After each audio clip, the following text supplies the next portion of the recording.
All right, it looks like we are recording. Good morning, everyone. My name is Maggie Angel, once again here with Amigos de Seattle Radio in our program La Voz de la Justicia with DRCC. Today we are here presenting some information. Some of you have been eager to be listening to this session on fishing the Duwamish River. Fishing is always a big topic, and today we have a special guest that will probably answer many of your questions. Also, potentially, maybe we'll create more questions for yourself, but that is all good to have. We will be sharing our contact info.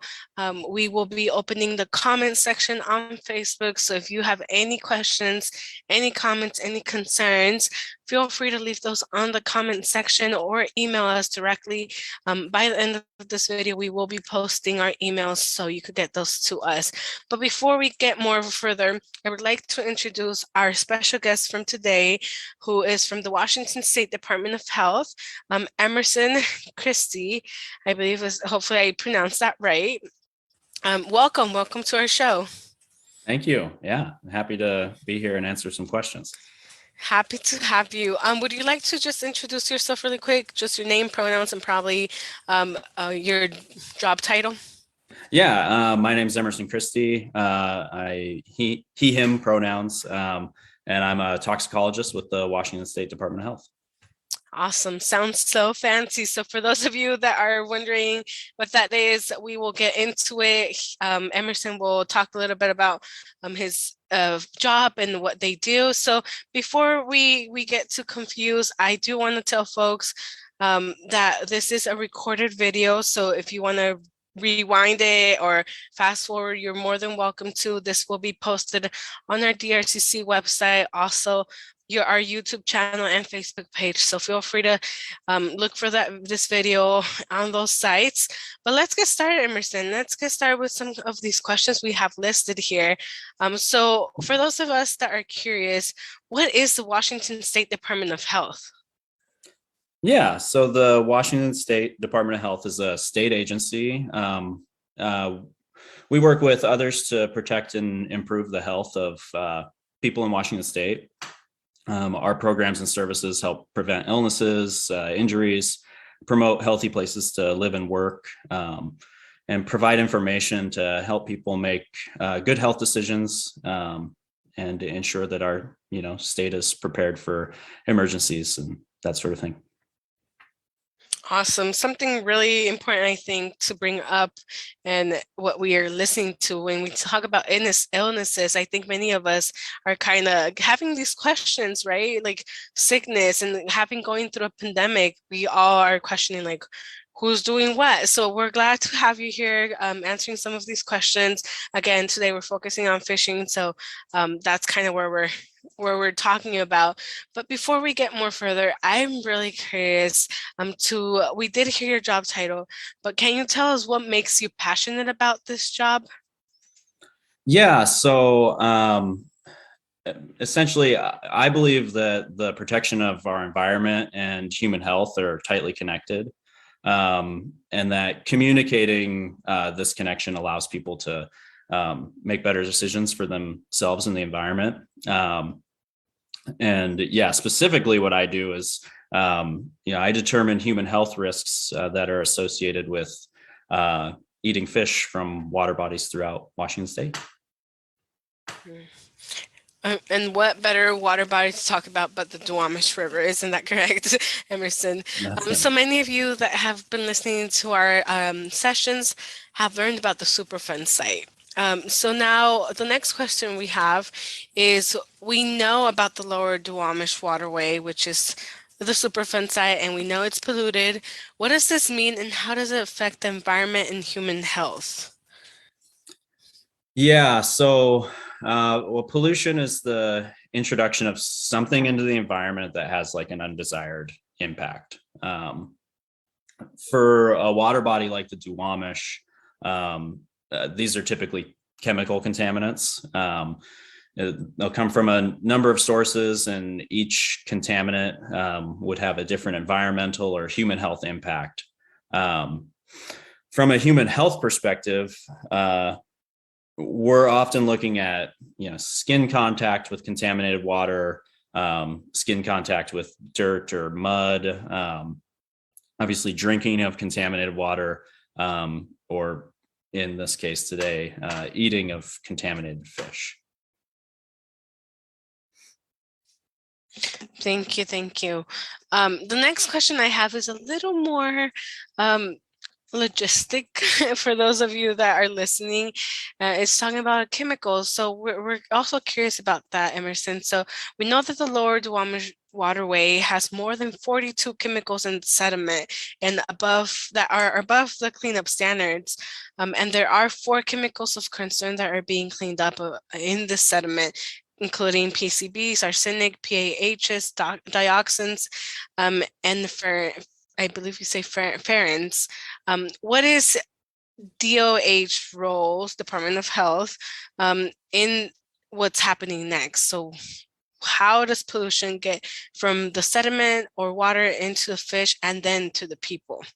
That's a really, really long question, Emerson. So I'll give you a few seconds to think about it. I'm sure you have the answer right on your head. But for those of you that are asking yourself why we're asking these kind of questions, it is really important because, as Emerson mentioned in the previous question, we have folks that still fish in our water, that are fishing and consuming from these fish without knowing the risk and without knowing of the chemicals that are in the river. So we would like to hear from you, Emerson, on this question. Yeah. So I can answer the first part. What's the role that DOH, plays, and moving forward, what will we do? So the Department of Health is going to continue to provide public health guidance for the site, and we will continue to evaluate fish tissue data as it's provided to us. Mm-hmm. For the lower Duwamish specifically, the public health assessment, which is a report that was done many years back, identified that actually contact with sediments and water while recreating was not likely to pose a public health risk specific to the site. But fish consumption was, and primarily the chemical contaminant that we're talking about with the fish consumption are the polychlorinated biphenyls, or PCBs. And the main health concern with PCBs are developmental effects to a fetus. Additionally, PCBs are probable carcinogens, and they may affect the immune system. So there are other concerns there, and they make it into fish. PCBs make it into fish from the environment through the water, the sediments, and the food they eat. It's kind of everything. And once they enter the fish tissue, the fish cannot easily remove them. So when a larger fish eats a smaller fish, it then takes on all of the PCBs that were in that smaller animal, and that works its way all the way up to us. So once we eat the fish, we assume all of the PCB burden that came with that fish. Wow, that's I think for myself, I really understood that. And for those of you that are listening, it really comes into play when we think about our health when eating and consuming from the river. I think I, for example, didn't know if I fished a bigger fish that had to consume another wildlife from the river, it just pretty much takes the same contaminant and it just not piles up, but we consume it and it affects our health eventually. All right, well, the next question, and thank you so much, Emerson, for that response. I'm sure folks will be asking themselves where they could find more information on how to determine what to consume and what not to consume. Do you have any references that you could share with us, or is that something we could post as we end our interview today? Yeah, so later on we'll discuss like fish advisories and some of the tools that we use to communicate risk, I think, and then there will be some things hopefully that you can post to share, to share where this information is at. Awesome. Thank you. Thank you. All right. The next question I have for you, it's related to this answer you gave us. And it's now that we understand how pollution is traveling, what is CLH doing to keep people from getting contaminated? Yeah, so we work with other state agencies and federal agencies to evaluate the risk that these certain contaminants pose to human health. As part of this process, we'll assist in determining maybe cleanup priorities and provide recommendations for interim measures to help keep people safe. And an example of like an interim measure is a fish advisory, which would be issued for fish consumption in a polluted area when fish tissue sampling, so when data collected shows that consumption of that fish might pose a human health risk. Thank you. Fish advisory. What is a fish advisory and why are fish advisories important? Yeah, so a fish advisory is consumption guidance. So it's not enforced. We're not, coming out there and enforcing it, or neither is WDFW. It's just guidance for human health. And it's for a specific species of fish at a specific location. So they are issued as number of meals per month, and a meal is considered 8 ounces of fish. So to give an example, on the lower Duwamish, we have a fish advisory for Chinook salmon at 4 meals per month. This would mean that, in any given month, we recommend that no more than 4 fish meals of Chinook caught from the lower Duwamish fish would be consumed. Fish advisories, to answer the second part, why they're important. They're important because they serve as this risk communication tool for the public. And so, it allows for those fishing to, access information that hopefully help make the best health-based decisions that they can. Awesome. It sounds like the fishing advisory is a little different per location. Am I correct? Yeah. So basically within usually larger areas, but geographic areas, location, like a given water body, if there are fish tissue data within that water body to indicate that there's a chemical contaminant that poses a health risk, we would then issue a fish advisory on that water body. But they're going to be different based on where you're not going to have the same fish advisory on the lower Duwamish that you would say have on Lake Washington, right? Got you. So separated. Awesome. That kind of goes into my next question that I have for you, Emerson, is what was or what is the process for making a fish advisory in the Duwamish River? The second part to this question is how far up and down the river does the Duwamish River Fish Advisory extend to? And does it include the East and West Waterway and go all the way to Elliott Bay? So those are 3 separate questions that we have here listed. Hopefully you could answer some of it for us. Yeah, I can answer all of them. So awesome. We'd love to hear that. I think the first part, the first question is the more long-winded one. So the fish advisory process is always the same, no matter where you're at, and it begins with fish tissue data. DOH does not typically collect the fish tissue data. We work with other state agencies or organizations to get that data to us.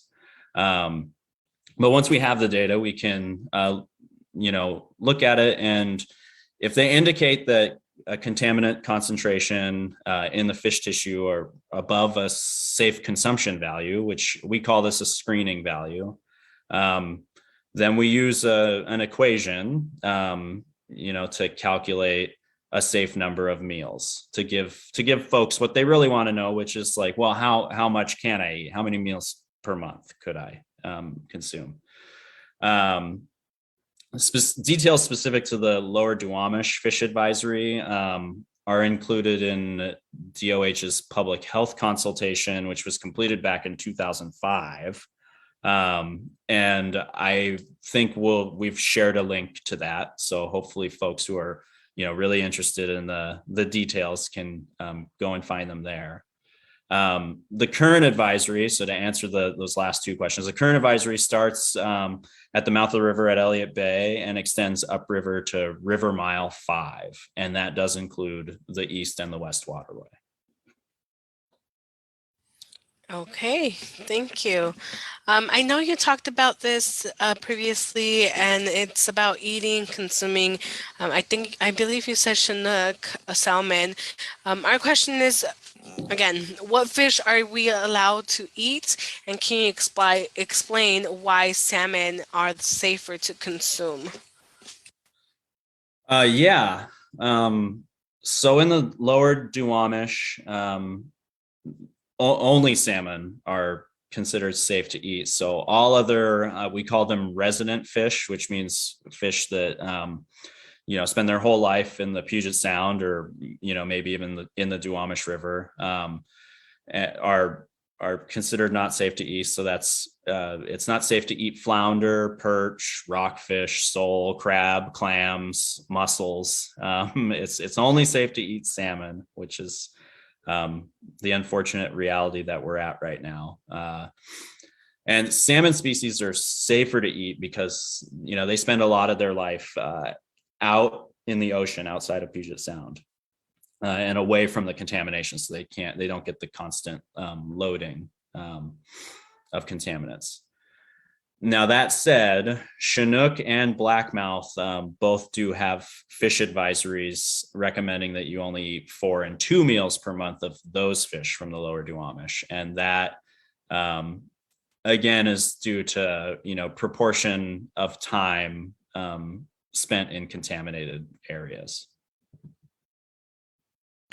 Thank you. And just a clarifying maybe question for you, Emerson, and maybe it's something we could also share some info on, is meal sizes. I know many times, at least in my culture, when you say 1 or 2 meals, we think of a full plate of like salmon, or we just want to pile our plate with a lot of fish and like rice and some salad. But I'm sure that's not what a meal size is. And I know there is some info that we could share with community that tells you what a portion of meal size of this fish could look like. So we're not telling folks to, fill up your plate 2 times a month, and that is considered the fishery advisory that we're recommending here. Am I correct, or am I misinformed here, Emerson? No, you're absolutely spot on. There's an assumption. There are actually several assumptions that kind of go into determining, safe consumption, right? Mm-hmm. And so we consider a meal to be 8 ounces. Now that's a good rule of thumb for that. You can say like the palm of your hand, mm-hmm. An adult person's hand. That's a good size portion of fish. Yeah, so that's kind of the recommendation. Awesome. Yeah, thank you for clarifying that. And we'll also, I'm sure there's some info that we could attach as well with more graphics. And if you're kind of wondering how 1 portion or 8 ounces looks like, we could also find some info for you. Again, if you're really, really curious and really want to talk to us, we would love to talk to you. So please give us send us an email, and we would help coordinate that. But moving on, Emerson, to our questions here. We just talked about fish. Now, can we talk about, let's see, can I fish elsewhere, and are there fish advisories at other places? Where do we go to learn more about fish advisories? Yeah. So yes, of course you can fish elsewhere. There are fish advisories in other locations. And the best thing that you can do to inform your fishing and fish consumption decisions are to know the advisories in the locations where you plan to fish. And the best place to get that information is on our webpage. And we do have translated versions of many of the fish advisory flyers. However, the table is in English. And additionally, there's limited information in Washington Department of Fish and Wildlife. They put out a fishing guide, a little like booklet, and I think there's a 1-page bit of information in there. Awesome. I think the next question we have here is a little review on how fish advisories work and why or why not. Yeah. So we do think fish advisories work as a risk communication tool. So when folks are made aware of a fish advisory, they're certainly able to make better decisions than if they were not aware of it. The catch here is that advisories themselves do have to be communicated. And that's why I'm grateful to be able to come onto a program like this and share some information. As far as further assessments into how they work, we really rely on local health departments to help us with that, as we do have like a limited capacity in terms of going out and assessing, how our fish advisories are doing across the state. Although, we're hoping that with, the introduction of, this environmental justice movement and staff at the Department of Health, hopefully we're going to be able to get more dedicated outreach, more translated materials, implemented to ensure that communities, are getting the information they need and in the format that they need it in. That'll be key, is making sure that, again, that the fish advisory itself is communicated. Because I think once people know about it, it works. It helps people make decisions. That makes sense. All right. Well, we're almost getting to the end of our questions. But once again, reminder to those of you that are listening or watching this video, we are open to questions. This is what we want. We want this information to go out. We want you to interact with us and let us know if this was clear, if you need more clarification on one of these questions. But the next one we have for you, Emerson, we've been talking a lot about the cleanup here in the Duwamish River, especially the lower Duwamish waterway known as the Superfund site. One of the questions we get from community is, once we get the river clean, which sounds like, from a long time, can we eat the fish after the cleanup for the Duwamish River? Or how do you know when when to change a fish advisory for this site? Yeah. So unfortunately, the when can we eat the fish after the cleanup? We can't answer that definitively. It's going to depend on a number of factors, related to the cleanup. Fish advisories, once they are in place, they're only changed when we get new data that show, contaminant concentrations in the fish are, decreasing to a safer level or increasing to a level where we need to make the advisory more strict. So, like, for example, if a fish advisory is currently in place for no more than 2 fish meals a month in a location, if we get data that shows we can increase that to 4 fish meals a month, we'll do that. for the Lower Duwamish specifically, what I can say is that, and you also said this, it's likely going to be many years before contaminant concentrations decrease to a level where fish advisories are changing for the better. You know, but if we keep at it, you know, on the Lower Duwamish and other places and at all these different levels within our communities and governments, you know, we'll get towards progress. Mm-hmm. I like that. Well, Emerson, I think this was a great discussion we had, some great questions and answers we share with community. Now, before we close today, I kind of just want to do a little recap. If you could share with us what are 3 takeaways that you want people to know for community to take away with, we would be really happy to hear that from you. Yeah, so I think the first thing is please don't be afraid of eating fish. And so, you know, fish is good for you. It's part of a healthy diet. Understanding, you know, the health benefits of fish with contamination is confusing. So the best thing to do is to make informed decisions. Choose fish that are low in contaminants using the information that's available to you. And, you know, so number 2, fish advisories are, you know, part of that available information. They're recommendations for consuming certain types of fish within a location, and they're always based upon data. So please check Washington Department of Health fish advisory information to help make the best decisions for your health. And then our broad advice, you know, lastly, number 3 is eat fish, be smart, choose wisely. Love that. All right, Emerson, thank you so much for taking the time and for sharing these resources and information with us. We are really excited to have our community know about it.